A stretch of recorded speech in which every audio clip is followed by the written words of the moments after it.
জিন্দা পার্কের সৌন্দর্য খুবই অসাধারণ। আপনিও চলে আসতে পারেন বাংলাদেশের যে কোনো জায়গা থেকে।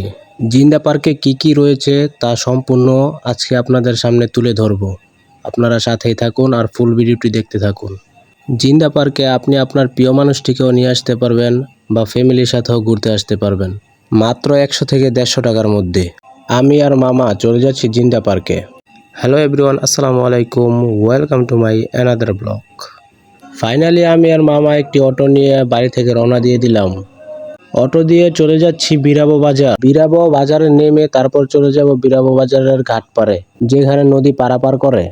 নৌকার মধ্যে কিছুক্ষণ বসার পর তারপরে নৌকার মানুষ পূরণ হলো। তারপর নৌকাওয়ালা নৌকা ছেড়ে দিল ওই পারে যাওয়ার জন্য।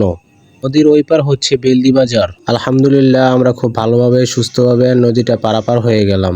আল্লাহর কাছে অশেষ শুকরিয়া। ঘাট পার থেকে উঠেই পেয়ে যাবেন সামনে বেলদি বাজার, যেখান থেকে গাড়ি নিয়ে আপনি খুব সহজেই যেতে পারবেন জিন্দা পার্কে। এটাই হলো বেলদি বাজারের ঘাট পার। এখান থেকে কিছুক্ষণ হাঁটার পরে আপনি পেয়ে যাবেন বেলদি বাজারের মেন রাস্তা, যেখান থেকে অটো করে আপনাকে যেতে হবে জিন্দা পার্কে। বেলদি বাজার থেকে আমরা একটি অটো নিয়ে নিলাম জিন্দা পার্কে যাওয়ার জন্য। আপনারা বাংলাদেশের যে কোনো জায়গা থেকে চলে আসতে পারবেন জিন্দা পার্কে। প্রথমে চলে আসতে হবে আপনাদেরকে কুড়িল বিশ্ব রোড। কুড়িল বিশ্ব রোড থেকে একটি সিএনজি করে আপনাকে চলে আসতে হবে কাঞ্চন ব্রিজের সামনে। কাঞ্চন ব্রিজের সামনে থেকে আপনি খুব সহজেই একটি অটো করে বা একটি সিএনজি করে চলে যেতে পারবেন জিন্দা পার্কে। যদি আপনাদের বুঝতে কষ্ট হয় তাহলে অবশ্যই কমেন্টে জানাবেন। আমরা এখন চলে এসেছি জিন্দা পার্কের সামনে। জিন্দা পার্কের সামনের দিকটা কতটা সৌন্দর্য তা আমি এখন আপনাদেরকে দেখাবো। জিন্দা পার্কের সামনেই দেখতে পাচ্ছেন অনেকগুলো পদ্ম ফুল নিয়ে অনেক চাচারা বসে আছে। যদি আপনার প্রিয় মানুষকে সাথে নিয়ে আসেন তাহলে অবশ্যই এখান থেকে পদ্ম ফুল কিনে নেবেন, তাহলে ছবি তুলতে খুব সুন্দর হবে। আমি এখন চলে গেলাম কাউন্টারে টিকিট কাটার জন্য। তো উনি বলছে আজকে নাকি 150 টাকা করে, ছুটির দিন 150 টাকা করে, আর এমনি নর্মাল দিন 100 টাকা করে। 5 বছরের কম বাচ্চাদের 50 টাকা করে। এটা হলো পার্কের সামনের দিকটা, যেখান থেকে আপনি প্রবেশ করবেন। জায়গাটা অনেক সুন্দর করে সাজানো হয়েছে। পার্কে ঢোকার সামনেই দেখতে পারবেন যে অনেকগুলো মাছ ছাড়া রয়েছে। মাছগুলো দেখতে অনেকটা সুন্দর লাগছে। আমি এখন চলে যাব পার্কের ভিতরে। তো পার্কের ভিতরে ঢোকার সময় লোকটা বলছে আমার টিকিট দেখাতে, তো আমার টিকিটটি দেখিয়ে দিলাম। তো আমি ভিতরে প্রবেশ করে ফেললাম। পার্কে প্রবেশ করার পরেই সামনেই পেয়ে যাবেন বিশাল বড় একটি মাঠ। এই মাঠের মধ্যে আপনার ফ্যামিলির সবাই আড্ডা দিতে পারবেন, খেলাধুলা করতে পারবেন। অনেক বড় একটি মাঠ। একটু পর আমি সামনের দিকে হাঁটা শুরু করলাম। দেখলাম মেয়েদের জন্য অনেক সুন্দর সুন্দর জিনিস রয়েছে। যদি আপনার প্রিয় মানুষ থেকে থাকে তাহলে অবশ্যই কিছু কিনে দেবেন তাকে, সে অনেকটাই খুশি হবে। এরপরে সামনের দিকে হাঁটা শুরু করলাম। দুই দিক দিয়েই দেখলাম অনেক গাছ রয়েছে, মাঝখান দিয়ে একটি রাস্তা। অনেকেই ঢাকা শহর থাকেন, গাছপালা দেখা হয় না তেমন। অনেক সৌন্দর্য, গাছপালার সৌন্দর্য। জিন্দা পার্ক অনেকটাই বড়, তাই আমি আগে বাই সাইডটা আপনাদেরকে দেখাবো কি কি রয়েছে ওই সাইডে, তারপর ডাইন সাইডটা দেখাবো। একটু সামনে গিয়ে দেখতে পেলাম অনেক বড় একটি বিল্ডিং করা। তো এটা আমি মানুষকে জিজ্ঞেস করলাম যে এটা কি। তারা বলল যে এটা একটা লাইব্রেরি। তো লাইব্রেরির মধ্যে কি কি রয়েছে তাও আপনাদেরকে দেখাবো। এখন আপাতত এটা বন্ধ রয়েছে। লোকেরা বলল যে এটা বিকেলবেলা খোলা হয়। লাইব্রেরির সামনে একটু হাঁটার পর দেখলাম অনেক সুন্দর একটি বসার জায়গা করে দিয়েছে। ওই পাশ দিয়ে পুকুরের মাঝে একটু জায়গা করে দিয়েছে বসার জন্য।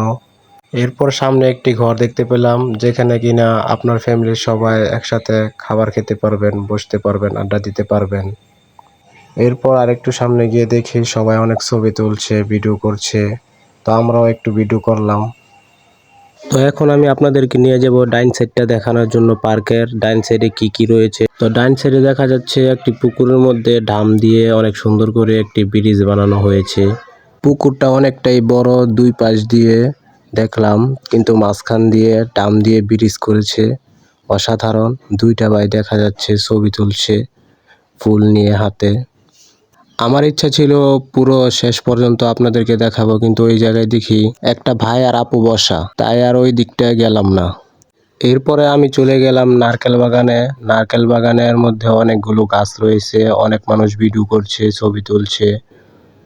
এরপর আরেকটু সামনে গিয়ে দেখি গাছের উপরে অনেক সুন্দর একটি ঘর বানানো হয়েছে। তো এসেছি যখন উঠতে তো হবেই, আপনাদেরকে দেখাবো ইনশাল্লাহ। যদি কেউ ভয় পান তাহলে কেউ উঠতে যাবেন না।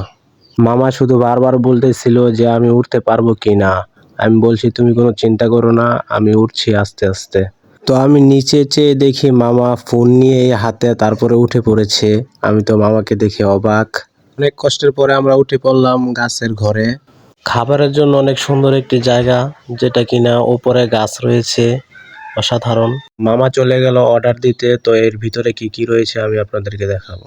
দুটো বার্গার, দুটো কোক নিয়ে মোটামুটি আমাদের খাবার শেষ করলাম। এরপরে আমরা চলে যাচ্ছি এখন লাইব্রেরিতে, যেটা কিনা সকালবেলা খোলা ছিল না, এখন খোলা হয়েছে। লাইব্রেরিতে ঢুকে এই লোকটাকে দেখতে পারবেন, 20 টাকা করে টিকিট কাটতে হবে। তো এখন আমি আপনাদেরকে লাইব্রেরিটা দেখাবো। লাইব্রেরির সিঁড়িগুলো অনেকটাই সুন্দর, সবগুলো কাঠের সিঁড়ি। উপরে উঠে দেখি চারদিকে অনেক সুন্দর করে বই সাজানো রয়েছে। এখন আমি আরো একতলা উপরে উঠবো, ওই তলার মধ্যে কি কি রয়েছে আপনাদেরকে দেখাবো। এখানেও সেম একই সবকিছু রয়েছে, অনেক সুন্দর করে বই সাজানো হয়েছে। তো আমি একদম উপরে উঠে যাব। এটা হলো লাইব্রেরির শেষ প্রান্ত, এরপরে আর কোনো উপরে কোনো জায়গা নেই। বাইরের সাইডটা অনেক সুন্দর, ঝাউ গাছ রয়েছে। উপরে থেকে আপনি অনেক সুন্দরভাবে পুরো পার্কটা দেখতে পারবেন, অনেক অসাধারণ দেখতে লাগছে। লাইব্রেরিটা আপনাদের কাছে কেমন লেগেছে অবশ্যই কমেন্টে জানিয়ে যাবেন। আমার কাছে অনেকটাই ভালো লেগেছে লাইব্রেরিটা। মোটামুটি আমাদের ঘোরা শেষ, এখন আমরা বাসার উদ্দেশ্যে রওনা দিয়ে দিব। তো যতটুকু পেরেছি আপনাদেরকে দেখানোর চেষ্টা করেছি। যদি ভুলভ্রান্তি হয়ে থাকে তাহলে অবশ্যই ক্ষমার দৃষ্টিতে দেখবেন। আর বিশেষ করে আমি মামাকে ধন্যবাদ জানাই এত সুন্দর করে আমার পাশে থাকার জন্য, ভিডিও করে দেওয়ার জন্য। যদি আপনাদের কাছে ভিডিওটি ভালো লেগে থাকে তাহলে অবশ্যই একটি লাইক করে দিবেন। সকলেই ভালো থাকবেন, সুস্থ থাকবেন। আল্লাহ হাফেজ।